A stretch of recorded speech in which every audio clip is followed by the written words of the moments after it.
ఇప్పుడేం చేస్తున్నావా? 7 జన్మలకు మీరే నా భర్తగా రావాలని వరలక్ష్మి వ్రతం చేస్తున్నానండి.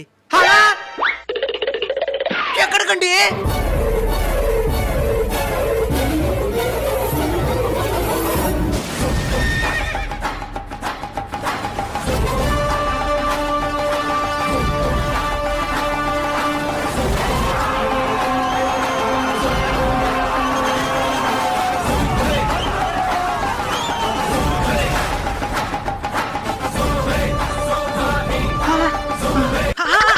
స్వామి స్వామి, ఎవరినైనా నువ్వు?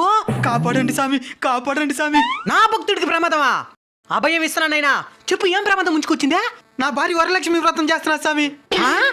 చేస్తే మంచిదే కదా నైనా. ఏంది మంచిదే? దాని ఈ జన్మలను భరించలేకపోతున్నాను. 7 జన్మలకి ఎవరు భరించేదే? ఇప్పుడేం చేయమంటావా? ఆ వరలక్ష్మి వ్రతం పని చేయకుండా దానికి ఏదైనా పూజ చేయి.